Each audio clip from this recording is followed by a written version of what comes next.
Plug in.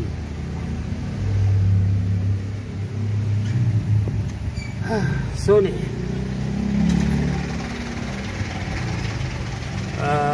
Madilim yung backlight yung kabila. Kurap-kurap.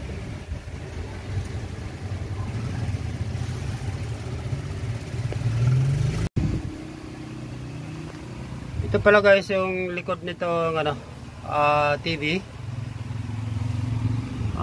Ito guys yung kanyang model. Yan. Ganyan guys yung kanyang model. Bubuksan ko na lang ito guys sa loob. Titingnan ko guys kung baka magawa natin ito ng paraan. Sana makatsamba tayo rito.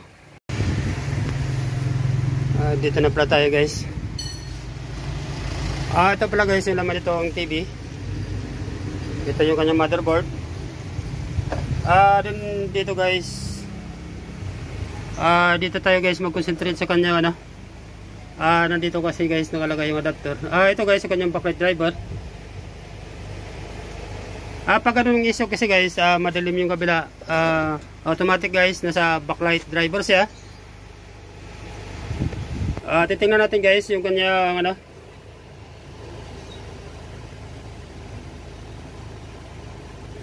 BD9423. Meron ako dati nagawa guys, BD9422. Hindi guys, sa pin 31 yung kanyang protect na yun, sa cutting pin number 2. Pero dito guys, titingnan ko muna guys, baka sakali meron tayong capacitor na board. Sana nga guys buo yung ilaw niya. Baka nandito lang yung problema.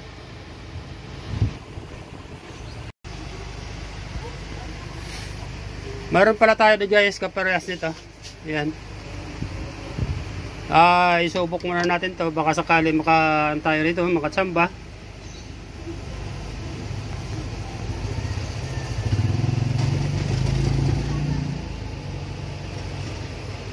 Palitan ko muna guys. Titingnan ko baka sakali lang tayo. Titesting. Tanggalin muna natin ito guys. Baka sakali tayo rito.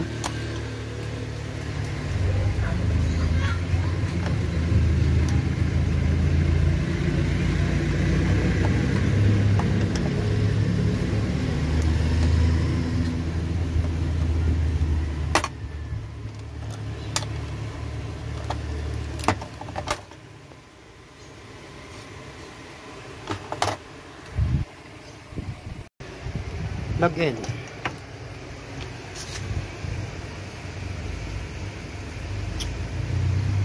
Guys, umilaw na yung backlight niya dito sa kabila.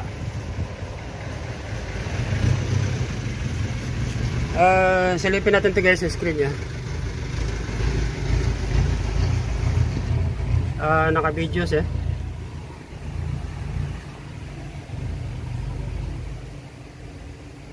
parang okay naman siya guys. Lagyan ko na lang muna ng takip ito, then lalagyan natin ng palabas para makita siya. Testing na natin ito guys. Parang okay naman siya. Kumbaga sa kapal ng pagmumukha ni Tina at ng mga kamag-anak ng mga lupain nila dito. Diba nga? Sinabi ko sa'yo. Testing na lang natin ito guys. Sana nandoon lang guys ang kanyang sira sa kanyang backlight driver. Wag naman dito sana guys sa kanyang ilaw mismo, dahil medyo mahirap hanapan to guys ng ilaw yung ganitong model ng TV. Bukod doon guys, medyo mahirap sa ikabit. Kaya nga ako tumakbo bilang kagaya. Dito lang muna siguro guys.